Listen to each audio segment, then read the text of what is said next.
সুপ্রভাত বন্ধুরা, কেমন আছো তোমরা সবাই? আশা করছি সবাই খুব ভালো আছো। আর আমিও না ভালোই আছি। এখন ঘড়ির কাঁটায় 6টা বাজে। তো সকাল 6টা থেকে কিন্তু আজকে ভিডিওটা স্টার্ট করলাম তোমাদেরকে সাথে নিয়ে।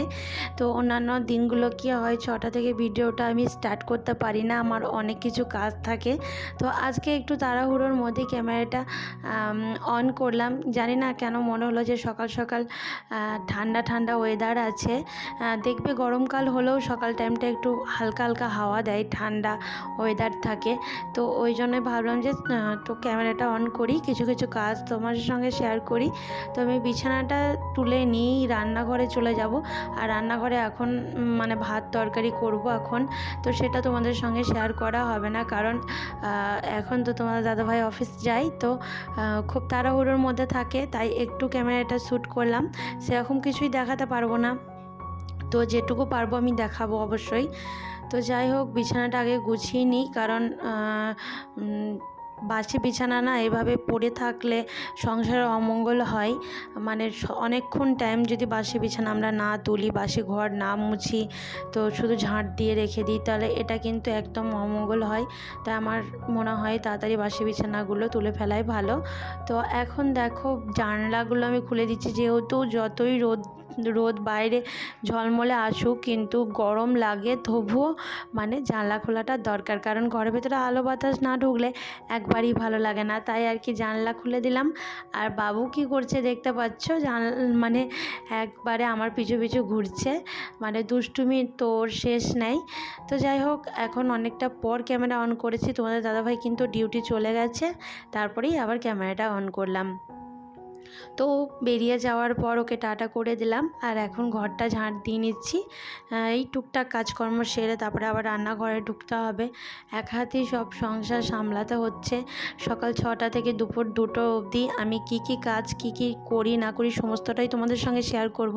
তো অবশ্যই তোমরা ভিডিওটা মানে স্কিপ না করে দেখবে, তাহলে সব কিছু বুঝতে পারবে যে আমি এই মানে ইউটিউবে কাজ করছি, প্লাস হাজব্যান্ডের জব আছে, তো তাকেও টাইম মতো খাবার দিচ্ছি। এমনকি ছোট্ট একটা বাচ্চা আছে, তাকে সামলিয়েও তার মানে জেদ, ভালো লাগা, ভালোবাসা সেগুলো মিটিয়ে দিয়েও আমি সংসারে কিন্তু সুন্দরভাবে কাজগুলো করছি খুব অল্প টাইমের মধ্যে।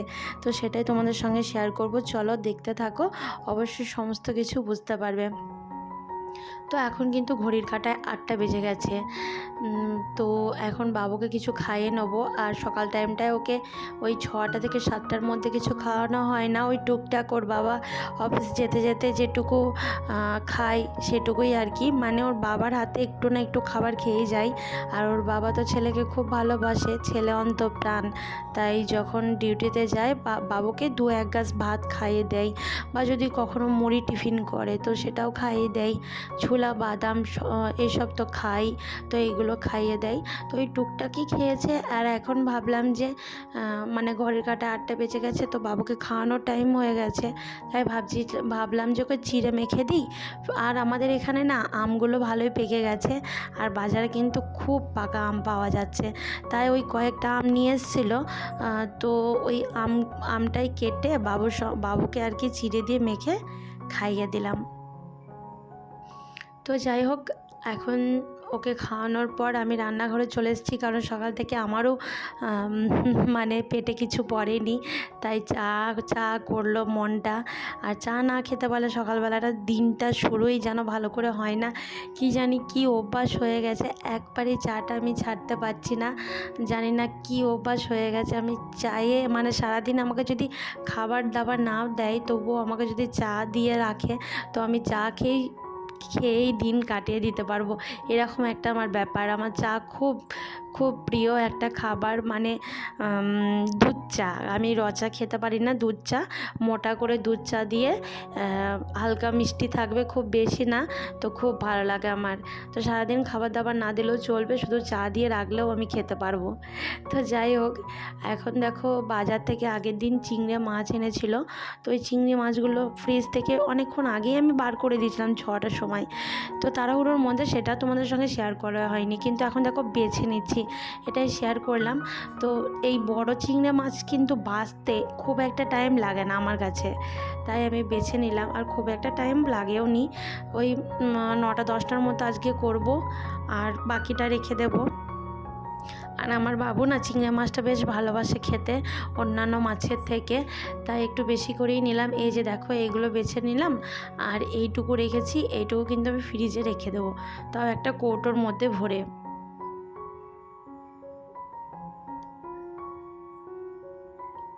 চলো কৌটোর মধ্যে একে একে ভরে নিই মাছগুলো।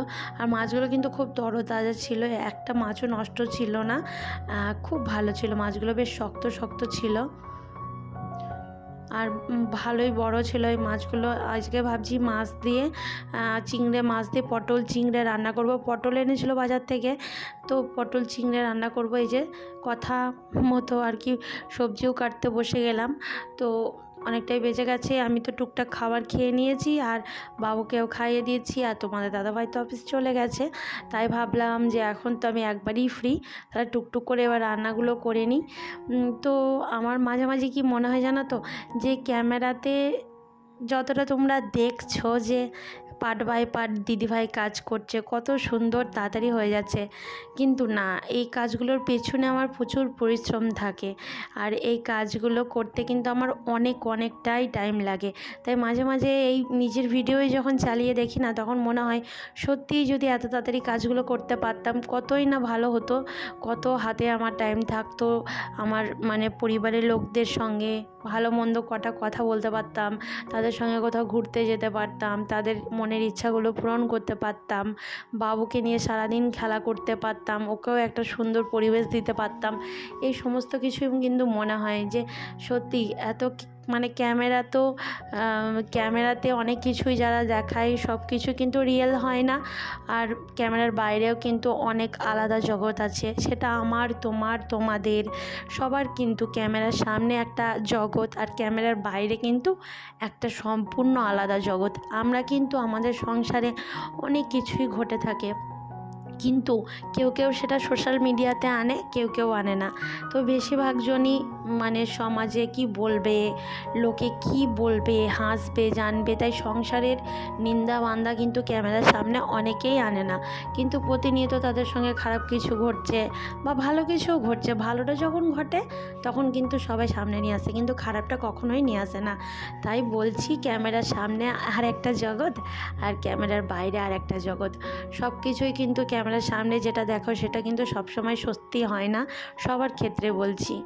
কাউকেও ভালো রাখতে গেলে যেমন আমাদের সংসারে মিথ্যা কথা বলতে হয়, কখনো কারোর ভালো লাগাতেও নিজের ভালো লাগা কিছু মানে বিসর্জন দিতে হয়। তো এরকম ধারায় আর কি, হয়তো ভিউয়ার্সদের ভালো লাগার জন্য হয়তো আমরা অনেক কিছু কথা বলি, কিন্তু আবার যেগুলো সত্যি সেগুলোও তুলে ধরি, যেগুলো মিথ্যা সেগুলো কিন্তু কখনো তুলে ধরতে পারি না। তো আমার তো এরকম হয়, আবার আমি জানি এরকম অনেকেরই হয়। তো আমার কথার সঙ্গে কার মিল খাচ্ছে অবশ্যই কিন্তু আমাকে কমেন্ট বক্সে একটা কমেন্ট করে জানাবে, তাহলে আমি খুব খুশি হব যে এত দূর অবধিও তোমরা ভিডিওটা দেখেছো আর আমার কথাগুলো মন দিয়ে শুনেছো, তাহলে আমি কিন্তু ভীষণভাবে খুশি হব। তো যাই হোক, এখন কিন্তু আমি অনেক কিছু কাজকর্ম করে নিলাম তোমাদের সঙ্গে গল্প করতে করতে, কারণ কাজের ব্যাপারে কি বলবো বলো, সেটা তো তোমরা দেখতেই পাচ্ছ। আর রান্না বান্না ওই মোটামুটি কমপ্লিটের দিকে। তো শাক ভাজা করবো ভেবেছিলাম, আর চলো দেখাবো খাবার টেবিলে যে কী রান্না করলাম, ঠিক আছে? এখন আর কিছু বলছি না, তবুও একটু হলে তোমরা বুঝতে পেরেছো। শাকগুলো বেছে নিয়েছিলাম, দেখলে নোটের শাক ছিল, আগের দিন এনেছিলো, তো সেইগুলো বেছে নিলাম। তো সেই বেছে কেটে ধুয়ে নিলাম, আর এদিকে রান্না চাপিয়ে দেওয়ার পরেও আমার বাসনগুলো ক্লিন করা হয়ে গেছে। কারণ কি বলো তো, রান্না করতে করতে না আমি বাসনটা এদিকে মেজে নিচ্ছিলাম, কারণ একটা সবজি দেখবা ঢাকা চাপা দিয়ে হতে একটু টাইম লাগে। তো ওই টাইমটা নষ্ট না করে যদি আমরা এদিকে বেসিনের বাসনগুলো ধুয়ে নিই, তাহলে কিন্তু খুব তাড়াতাড়ি কাজগুলো মিটে যায়। তাই এইভাবে কিন্তু আমি সংসারটাকে গুছিয়ে সাজিয়ে রাখি, আর খুব অল্প টাইমের মধ্যে কিন্তু কাজগুলো খুব তাড়াতাড়ি ঝটপট হয়ে যায়। তো এই আর কি, তোমরাও শিখে নাও একটা রান্না বসিয়ে দিয়ে আর একটা কাজ করা। এটা কিন্তু সত্যি অনেকেই পারে না, আবার অনেকেই পারে। তো যাই হোক, এখানে পটল চিংড়ে রান্না করছি, আলু দিয়ে পটল দিয়ে আর চিংড়ে মাছ দিয়ে রান্না করছি। তো আজকে রান্নাটা অসাধারণ হয়েছিল, পটল চিংড়ে। অনেক দিন পর খেলাম, কারণ পটল এই গরম পড়তে পড়তে এই ফার্স্ট টাইম খেলাম আজকে। তারপরে অনেকগুলো তো পটল এনেছে, তো এখন খাওয়া হবে। আর আমাদের এদিকে একটু পটলটা কমই পাওয়া যায় এখানে। তেলেগুরা অতটা পটল খেতে পছন্দ করে না নাকি জানি না আমি, কিন্তু ওরা পটল ওদের কোনো রান্নাতে আমি দেখি না, হয়তো খেতেও না জানতে পারে। তো আমাদের বাঙালিদের জন্য মনে হয় পটলটা শুধু নিয়ে আসে। তো যাই হোক, তরকারিটা হতে থাক আর আমি বাকি কাজগুলো সেরে নিই।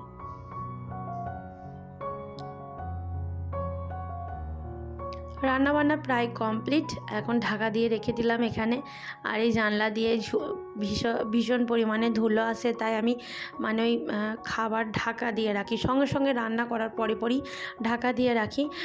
কোনো ঝাঁঝুরি টাঝুরি দিয়ে মানে ফাঁকা ফাঁকা জিনিস দিয়ে আমি কোনো কিছু ঢাকা দিই না, একবারে মানে মুখটা পুরো টাইট করে আটা থাকবে সেরকম কিছু একটা ডিশ দিয়ে ঢাকা দিই, যাতে যেন ধুলো টুলো না আসে, খাবারে না পড়ে। কারণ ভীষণ ধুলো হয় গো, এই জানলাটা দিয়ে এত ধুলো হয়, মানে খাবারে চলে আসলে তো বুঝতেই পারছো খাবারটা পুরো নষ্ট হয়ে যাবে, আমার সারা দিনে পরিশ্রম বৃথা হয়ে যাবে, সেই আর কি। তো রান্না বান্না কমপ্লিট, এখন দেখো রান্নাঘরটা ক্লিন করে নিচ্ছি, গ্যাসটা তো পরিষ্কার করে নিলাম, আর এখন গ্যাসের নিচেই দেওয়াল আর এইগুলো সব পরিষ্কার করে নিলাম। প্রতিদিনকারটা প্রতিদিন করলে সমস্ত কিছু কিন্তু পরিষ্কার পরিচ্ছন্ন থাকে, তাই আর কি। তো রান্নাঘর ক্লিন করা হলো। এখন দেখো আমি চাল মেপে নিয়ে চালটা এখন ভিজাতে দেব, কারণ একটু ভিজে যাবে তারপরেই আমি ভাতটা বসাবো, তাহলে ঝরঝরে হয় ভাতটা, আর সাদা ধপধপে হয়। তাই আর কি, তোমরা কিন্তু এটা অনেকেই করো, আমি অনেকের ভিডিওতেই দেখি। তো আমিও করি, এটা অনেক দিন ধরেই করে আসছি।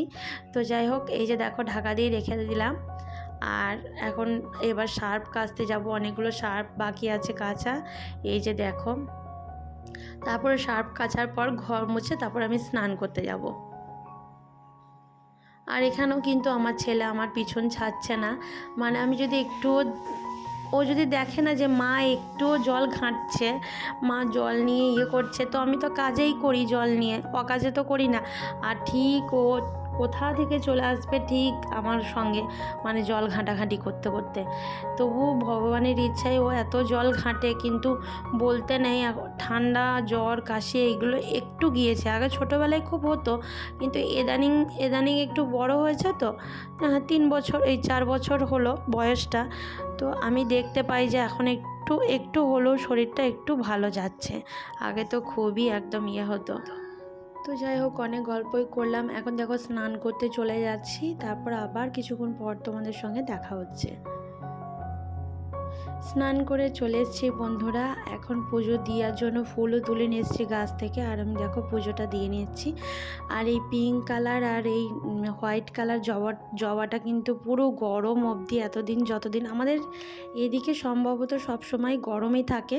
তো যতই গরম হোক না কেন, যতই রোদ হোক, জল বৃষ্টি ঝড় যাই হোক না কেন, এই ফুলগুলো কিন্তু ফোটেই, আমাকে কিন্তু কোনো দিনই নিরাশ করে না। সব সময় কিন্তু এই দুটো ফুল ফুটবেই গাছে ঠাকুরের পায়ে দেওয়ার জন্য। তো যাই হোক, তার জন্য আমি খুব খুশি। ঠাকুরকে ভোগ দিয়ে দিয়েছি, আর এখন একটু পুজো করে নিচ্ছি।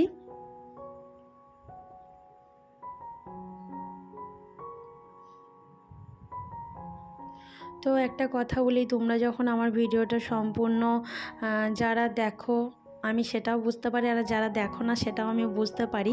যারা ধরো না দেখেই আলতো ফালতো কমেন্ট করে, তো সেটা আমি বুঝতে পারি, আর যারা দেখে কমেন্ট করে সেটাও কিন্তু বুঝতে পারি। তো যারা দেখে দেখে কমেন্ট করে, খুব সুন্দর সুন্দর কমেন্ট করে, তো আমার খুব ভালো লাগে তোমাদের কমেন্টগুলো পড়তে। সত্যি সত্যি কথা বলছি, আমার তোমাদেরকেও ভালো লাগে, আর কমেন্টগুলো সত্যিই খুব ভালো লাগে পড়তে। এত সুন্দর সুন্দর কমেন্ট করো, তো খুব ভালো লাগে।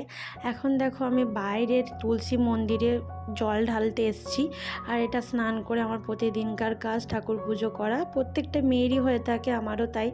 চলো তাহলে এবার রান্নাঘরে যাই, ভাত বেড়ে দিই গা।